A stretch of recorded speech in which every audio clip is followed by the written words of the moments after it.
Tu ne sais pas vraiment pourquoi, mais depuis quelques mois, tu as cette sensation étrange, ce que tu fais aujourd'hui n'a plus de sens. Tu as beau cocher toutes les cases, un job, des années d'expérience, souvent un bon salaire, mais à l'intérieur de toi, ça sonne très très creux. Peut-être même que c'est pire que ça, peut-être que tu es déjà, hélas, tombé dans un état de burn-out où tu sens que tu n'en es pas vraiment loin et qu'il est temps de faire quelque chose pour sortir de cette impasse. Alors, certainement que tu as commencé à chercher, à explorer, regarder s'il y avait un nouveau chemin, une autre façon peut-être de travailler ou une autre manière de travailler avec ton employeur actuel ou peut-être un projet qui serait plus aligné avec tes aspirations du moment. Mais en fait, quand tu réfléchis à tout ça, tu as beau avoir envie de changer ta situation, il y a cette peur-là qui s'invite et avec cette peur, ce drôle de mélange de doutes, de fatigue, de pensées qui reviennent comme ça en boucle. Je suis trop vieille pour changer maintenant. Je devrais me contenter de ce que j'ai sur le papier. En fait, c'est pas si mal. J'ai des responsabilités, j'ai un bon salaire, j'ai un poste qui pourrait me convenir. Et en plus de ça, j'ai aussi des responsabilités familiales à considérer après tout et donc je peux pas lâcher tout du jour au lendemain. Et peut-être que tu te dis, est-ce que je suis prête à tout recommencer? Et l'entrepreneuriat en plus, c'est quand même risqué. Donc aujourd'hui, si tu as toutes ces pensées-là, si tu as cette lassitude au quotidien, j'ai juste envie de te parler de cette phase-là pour te dire ce que personne ne dit à voix haute. Et après, tu verras si tu poursuis ou pas ton envie de reconversion en toute conscience. Très souvent, la reconversion, effectivement, ça fait peur, et encore plus à 40 ans, parce que on pense qu'il va falloir tout recommencer, tout reprendre depuis le début, recommencer des études, comme il y a 15 ans ou 20 ans quand on sortait de nos études universitaires. Et en fait, j'aimerais t'inviter à considérer une chose pour changer un peu de regard. On ne recommence pas, en fait, on peut réajuster. On peut ne pas repartir de zéro. C'est juste comme un repositionnement à un moment dans ta vie parce que tout ce que tu as fait depuis toutes ces années, ça ne te convient plus. Et à un moment, eh bien, tu vas regarder ta vie avec plus de lucidité et tu sais aujourd'hui ce qui fonctionne plus pour toi et tu n'es pas prête à te contenter de ce qui ne te nourrit plus, de ce qui te nourrit pas au quotidien. Tu as vécu plein d'expériences, tu as appris plein de choses, tu as géré certainement des projets, peut-être des équipes, des crises aussi, des employeurs parfois pénibles. Et puis, tu as aussi tout un tas d'expériences personnelles qui t'ont modelé dans ce que tu es aujourd'hui, dans ce que tu veux aujourd'hui. Tu as ce qu'on appelle des soft skills, c'est-à-dire des qualités, des talents. Tu as peut-être, et certainement d'ailleurs, une vraie posture professionnelle, une intelligence relationnelle et plein d'autres qualités, j'en suis sûre. Donc, tu ne vas pas redémarrer ou comme tu as pu démarrer quand tu avais 20 ans. Tu vas pouvoir vraiment capitaliser sur tout ce que tu as vécu ces dernières années à titre personnel, à titre professionnel, dans ton futur métier et dans ton futur métier aussi si tu veux l'exercer en tant que freelance en tant qu'indépendant. Et même si ton parcours, il rentre peut-être pas dans une case, c'est justement ça, ta richesse, c'est ton vécu en fait, ce vécu-là de toutes ces années qui devient ta vraie expertise et que tu vas pouvoir utiliser, monnayer dans une deuxième partie de carrière dans l'entrepreneuriat, dans le freelancing. Peut-être que tu as en plus cette situation que tu es en train de vivre une crise. Tu as l'impression tu donnes en tous les cas l'impression à ton entourage et même à toi-même de faire une crise d'adolescence à retardement, d'avoir perdu la raison, de t'être levé comme ça un matin en te disant, OK, j'aime plus ce que je fais, j'ai envie de faire complètement autre chose. Mais je peux t'assurer en fait que ce que tu ressens là, et je suis sûre que tu le sais, même si tu ne l'as pas encore avoué, exprimé de vive voix, c'est loin d'être anodin. Tu dois le ressentir au fond de tes tripes, hein, et c'est pas non plus de l'ordre du caprice. Surtout que j'ai envie de te rassurer dans les parcours, en tous les cas que je peux accompagner de reconversion, tu n'as pas à tout quitter du jour au lendemain. Et c'est pas grave si tu fais un pas de côté et si tu n'as pas tout de suite de plan parfait ni de certitude à 100% de ce qui va vraiment fonctionner pour toi. Tu peux en fait profiter d'un temps et d'un espace nécessaire pour écouter ce besoin viscéral aujourd'hui de changer de carrière professionnelle ou de changer de manière de travailler. Moi, par exemple, quand j'ai voulu me lancer en tant que freelance, j'ai vraiment pris le temps de me connecter à ce que j'aspirais vraiment, sans me laisser influencer par le bruit extérieur. Je sais que c'est pas simple, mais en tous les cas, j'ai voulu vraiment intérioriser cette réflexion pour pouvoir suivre ma propre boussole. Donc, je me suis posé pas mal de questions et en fait, je me suis dit, voilà, j'ai envie d'un travail qui me respecte, qui me stimule par sa diversité et par ses échanges, qui me laisse respirer aussi dans mon coin. J'avais pas envie d'être toujours en interaction avec plein de personnes comme je pouvais l'être dans ma vie professionnelle salariée quand je travaillais en open space, par exemple. Et aussi, à titre personnel, j'avais et j'ai toujours d'ailleurs besoin d'un travail ultra flexible. Donc tout ça, en fait, j'ai tout noté, ce dont j'avais envie, ce dont j'avais besoin. J'ai fait comme un peu ouais, une liste au Père Noël de l'emploi, ouais, le Père Noël de l'emploi, on peut l'appeler ça. Et je me suis autorisée à croire que c'était possible, que ce que j'aspirais, en fait, c'était pas trop demandé. Alors, ben voilà, j'ai pris le temps de me poser les bonnes questions. Je t'en dis quelques-unes comme ça, peut-être que toi, ça va te permettre de débuter ta réflexion sur une potentielle reconversion. Qu'est-ce que j'aime faire vraiment, mais vraiment en fait, c'est-à-dire qu'est-ce qui me ferait lever le matin avec beaucoup d'envie, beaucoup de joie, beaucoup d'entrain, pas ce que je sais faire ou ce que j'ai toujours fait parce que on me demandait de le faire, mais vraiment ce que j'avais vraiment envie de faire même si je ne savais pas encore le faire. Je pouvais ensuite me donner les moyens d'apprendre. Et puis, je me suis aussi demandé quelles étaient mes vraies forces. Qu'est-ce que les gens viennent chercher chez moi naturellement? Et ça, c'est pas toujours facile parce qu'on a une certaine humilité et on reconnaît pas non plus toujours tous nos talents, tous nos atouts, toutes nos forces, euh, tout ça. Donc, peut-être que toi, tu peux te demander et puis ensuite ouvrir un peu ta bulle de réflexion et demander à tes collègues, à ta famille, à tes anciens collègues, anciens employeurs aussi qu'est-ce que tu fais naturellement? Qu'est-ce que les gens voient chez toi comme force? Ensuite, je me suis aussi beaucoup posé de questions parce que j'avais plus envie d'un travail contraignant. J'avais envie de créer vraiment une activité idéale pour moi. Et donc, je me suis posé la question sur mes contraintes de vie et comment je pouvais construire une activité professionnelle autour de ma vie personnelle. Donc, j'ai tout noté. J'ai besoin d'être là en tout début d'après-midi pour la sortie des écoles. J'ai besoin de pas galérer toutes les 6 semaines pendant les vacances scolaires. Bref, plein de choses en tous les cas. Liées en tous les cas à mes contraintes de vie à moi, mais peut-être que pour toi, tu auras besoin d'un travail qui te permette d'être dans un nouveau pays chaque mois. Enfin, c'est toi qui vas décider quelles sont tes contraintes de vie. Et aussi, bah, dans tes contraintes de vie, évidemment, il y a des contraintes financières. Il ne faut pas les oublier, d'accord? Donc, combien est-ce que tu as besoin d'argent pour vivre confortablement?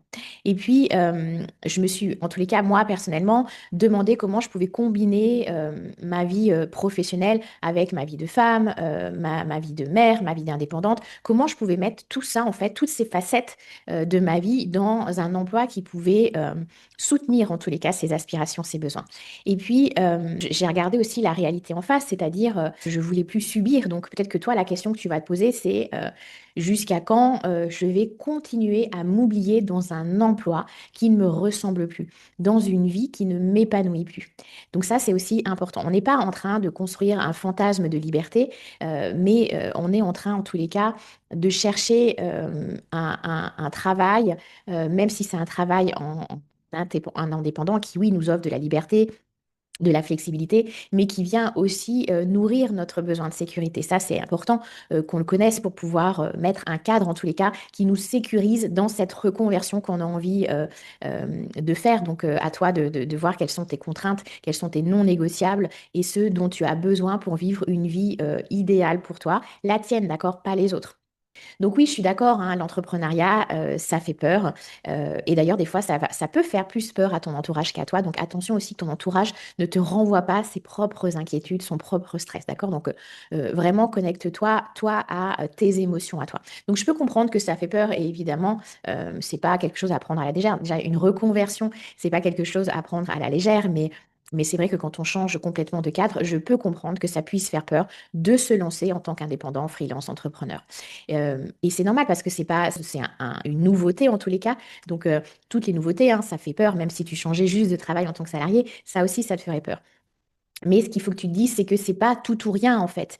C'est pas je plaque tout pour aller vendre des formations sur Instagram ou je plaque tout pour aller élever des chèvres dans le Larzac, d'accord? Donc en fait, quel que soit ton projet entrepreneurial, tu peux bâtir quelque chose de solide, d'utile, de rentable sans devoir y laisser ta peau, investir toutes tes économies, ni y laisser ta sécurité en tous les cas. Donc, par exemple, moi, je vais te parler du métier d'online business manager parce que c'est celui que je connais et j'accompagne chaque jour des femmes en reconversion à se lancer en tant que freelance et notamment en tant qu'online business manager, OBM ou duopreneur comme moi, j'appelle ce métier. Donc, si tu veux te lancer en tant qu'OBM, en fait, tu n'as pas besoin de créer une entreprise avec un produit révolutionnaire ou de lever des fonds, comme quand tu pourrais... en fait, ça, c'est ce que tu aurais à faire lorsque tu lances une entreprise avec des salariés, des produits, beaucoup de temps en recherche et investissement, bref, en recherche et développement, beaucoup d'investissement, etc. Mais c'est pas le chemin que tu vas prendre si tu lances une activité de prestataire de service et donc d'online business manager. Parce que lorsque tu vas te reconvertir en tant qu'OBM, ce que tu vas vendre, c'est pas un produit que tu auras mis des années à prototyper, à développer, etc. Ce que tu vends, c'est toi, en fait, ton expertise, ta capacité à structurer, à piloter des projets pour des entrepreneurs, c'est un métier de service. Donc, en fait, pour te lancer, tu as juste besoin d'un ordinateur, d'une bonne connexion Internet et idéalement, effectivement, un bon cadre de formation pour connaître quand même les grands principes du métier et être professionnel. Et ça, c'est ce qu'on apporte, par exemple, au sein de la Duopreneur Academy. Mais quoi qu'il en soit, dans cette activité entrepreneuriale, le risque en soi, il est mesuré. Il est mesuré en termes d'investissement financier et il est mesuré aussi en termes d'investissement en temps, puisque tu n'as pas toutes ces années de recherche et développement. Donc, et aussi en temps aussi parce que tu n'as pas non plus besoin de recommencer un cursus universitaire ultra long, 3 ans d'études pour changer de voie. Tu peux te former à ce métier d'OBM, de duopreneur, en quelques mois, à ton rythme, à distance même en complément de ton travail actuel. Et dans le cas de l'OBM, en plus, effectivement, il y a des choses à connaître pour être ultra professionnel dès le démarrage des premières collaborations. Mais dis-toi que tu vas aussi apprendre et te perfectionner en faisant et au fur et à mesure des collaborations. Donc, tu vas monter en puissance progressivement. Tu n'as pas besoin d'attendre d'être en tous les cas une experte certifiée par je ne sais quelle instance pour commencer à travailler. Et au passage, je te le disais juste avant, mais je te le redis, pour que ça reste une option pour toi, tu peux conserver une activité salariale en parallèle parce que voilà, tu peux être freelance à mi-temps et avoir un job professionnel, un job salarié à mi-temps aussi pour garder cette stabilité financière, au moins dans un premier temps, le temps de développer ton activité entrepreneuriale. Donc, en fait, tu peux juste commencer à offrir ton savoir-faire, ton regard, ta structure à d'autres entrepreneurs qui seront tes clients. Et c'est d'ailleurs comme ça que mes premières missions m'ont mené vers le métier d'OBM. Lorsque j'ai commencé à accompagner des clients, je ne connaissais pas le métier d'OBM. Je me suis beaucoup basée sur mes acquis passés de ma vie salariale et dans les premières semaines, je me suis beaucoup documentée sur le marketing digital, sur l'entrepreneuriat, sur différents outils, etc. Et je suis tombée en plus après sur le métier d'OBM qui ressemblait énormément à ce que je faisais déjà. Et ça m'a permis d'aller encore plus loin et de me professionnaliser. Par contre, on va peut-être faire une pause parce que peut-être que tu débarques ici sur cette vidéo, que tu me connais pas encore, que tu te dis mais de quoi elle parle? C'est quoi ce métier d'OBM, d'Online Business Manager, de duopreneur? Donc, on fait une petite pause. Je t'en parle et après, je te redonne des conseils pour réussir ta reconversion lorsque tu as 40 ans et plus de 40 ans. Alors, OBM ou Online Business Manager ou duopreneur, comme moi je l'appelle, c'est pas un nouveau truc à la mode qui te promet de gagner 10 000 € dès le premier mois en travaillant 2 heures par jour. Jamais on sera sur cette promesse-là, en tout cas pas avec moi. L'OBM, en fait, c'est un rôle clé en coulisses des petites entreprises en croissance pour aider les chefs d'entreprise à gérer leur entreprise, leur business, leurs équipes, leurs projets, etc., etc. C'est vraiment un métier où on te confie les rênes de la coordination, de la stratégie, de l'organisation. Et Et en plus, ce qui est cool, c'est que c'est précisément ce que beaucoup de femmes comme toi savent déjà faire en totalité ou en partie parce qu'elles l'ont déjà fait pendant 10, 15, 20 ans en tant que salariées, mais sans qu'on leur donne le bon titre ou sans qu'on valorise vraiment ça. De ton côté, par exemple, tu as peut-être déjà géré des projets, mis en place des process, mis en place des systèmes, installé des outils, organisé des événements, suivi des tableaux chiffrés. Alors, ben, si tu as déjà fait ça dans une activité précédente, tu as déjà goûté à certaines missions proposées par une OBM qualifiée. Et si je peux t'en parler, c'est que je suis mentor et formatrice pour OBM, pour duopreneurs, et que j'ai déjà accompagné depuis plusieurs années près de 200 aspirantes OBM dans leur projet de reconversion au sein de la Duopreneur Academy. Et toutes, hein, elles avaient déjà une carrière professionnelle et toutes étaient dans les 35, 55 ans et toutes n'ont pas eu à se mettre en danger pour réussir leur reconversion. Donc si tu es tombé sur cet épisode de la reconversion et d'autant plus sur la reconversion à 40 ans et que tu veux du sens, tu veux utiliser ton expérience multiple, tu veux aider des entrepreneurs à avancer, tu veux de la liberté, de la flexibilité et aussi un cadre, parce que pour pas te lancer comme ça sans avoir de plan d'action à suivre, de stratégie à suivre, si tu veux aussi qu'on reconnaisse ta valeur, même si aujourd'hui tu es généraliste, qui est le cas de beaucoup d'OBM que j'accompagne, et que tu n'as pas envie d'être ultra spécialisé sur un seul et unique sujet. Donc, l'OBM, c'est vraiment un bras droit stratégique. On pourrait dire que c'est un chef d'orchestre.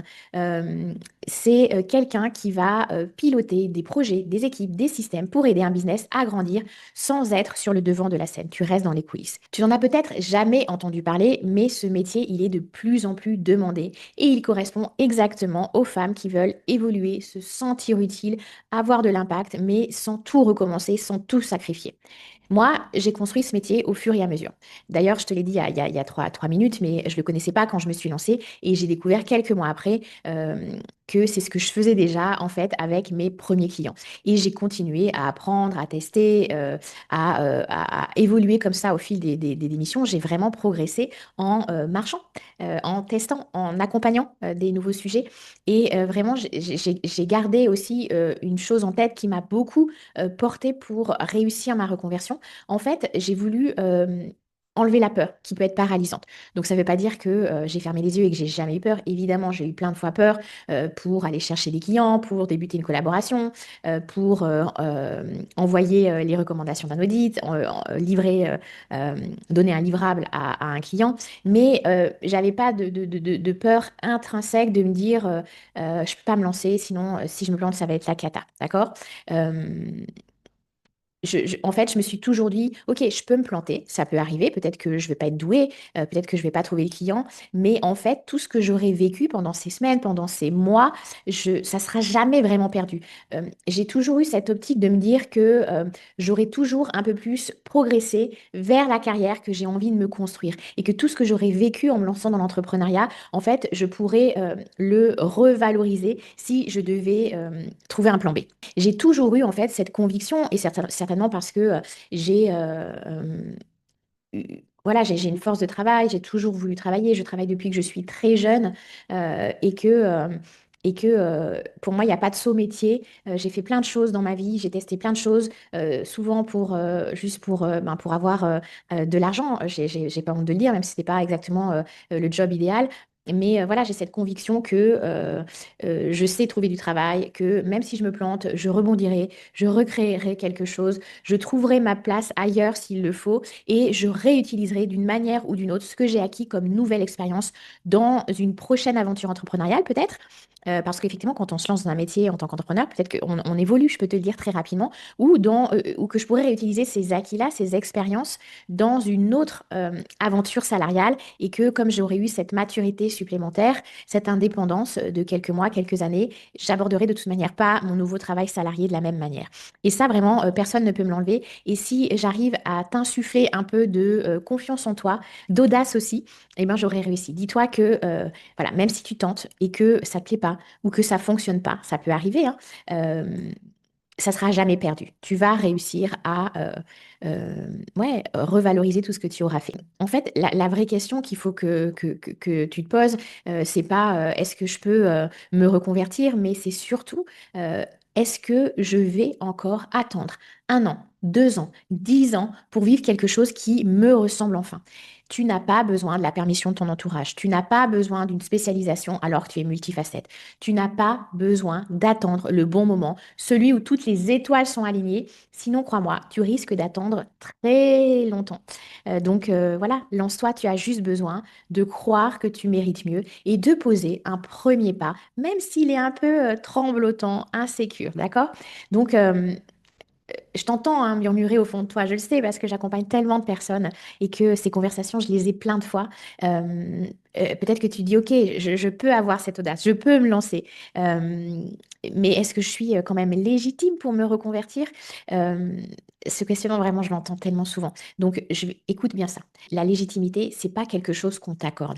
C'est quelque chose que tu décides de t'attribuer, que tu décides d'habiter. Tu es légitime dès lors que tu t'engages à progresser pour rapporter de la valeur et pour te professionnaliser. Et le métier d'OBM, encore une fois, te permet de gagner ta place progressivement sans avoir besoin de te survendre au premier échange avec un prospect. Tu peux rester toi-même, d'accord? Et surtout, rappelle-toi, tu n'es pas trop vieille non plus. Bon, je ne vais pas te dire mon âge dans cette vidéo. Si on discute ensemble, je pourrais te l'avouer. Mais voilà, tu as compris, moi aussi, j'ai plus de 40 ans et je me suis reconvertie à l'aube de mes 40 ans. Donc voilà, tu n'es pas trop vieille. J'accompagne des personnes qui ont, au sein de la Duopreneur Academy, plus de 50 ans, plus de 55 ans, proche de 60 aussi. Euh, Si on pose vraiment les faits pour sortir de l'émotionnel, des peurs et de tout ce qu'on peut se raconter, en tous les cas pour s'empêcher de se lancer, tu as quoi? 40 ans, 45 ans, peut-être 50 ans, tu es en forme, tu es lucide, tu es mature, tu fais preuve d'un beau leadership et n'oublions pas que tu as encore 20, 25, 15, 10 ans de carrière devant toi. Donc, est-ce que tu veux vraiment rester dans quelque chose qui t'éteint juste parce qu'on t'a fait croire que c'est trop tard pour changer? Franchement, c'est vraiment maintenant en fait qu'il faut penser à toi. Tu as pensé aux autres en premier toute ta vie. C'est ton tour aujourd'hui. Et si tu as peur de mettre ta vie de famille en insécurité, en péril, euh, dis-toi que en fait, euh, l'argent, tu vas le trouver avec tes collaborations et ta famille, elle en sera que plus heureuse si toi aussi, tu es épanoui, d'accord, au-delà de la rentabilité de ton activité professionnelle. Ta famille a besoin que tu sois heureuse, que tu t'épanouisses dans ton quotidien. Et ça va les rendre ultra fiers de voir que tu oses. Ça va même inspirer tes enfants, ta cousine.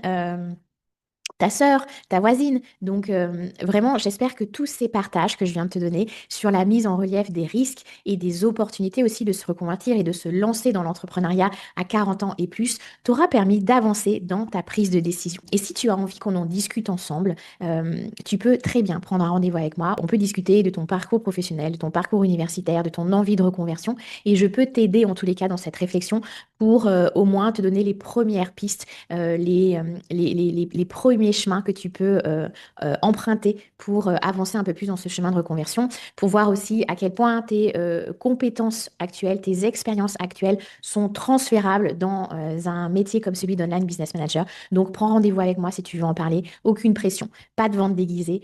C'est pour t'aider en tous les cas à progresser dans ta réflexion. Tu as le lien en note de cet épisode. Et puis si cet épisode t'a parlé, abonne-toi à la chaîne Duopreneur.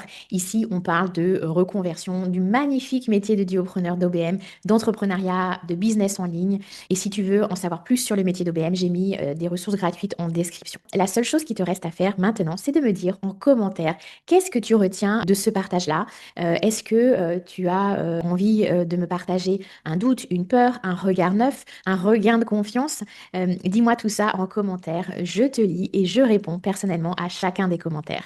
Je te dis à très vite et bonne réflexion dans ton envie de reconversion. Tu n'es pas trop vieille, tu es à l'aube de ta deuxième vie. Donc profites-en pour faire quelque chose qui t'épanouisse financièrement, émotionnellement, intellectuellement. C'est ta chance de briller dans cette activité idéale pour toi. À très vite.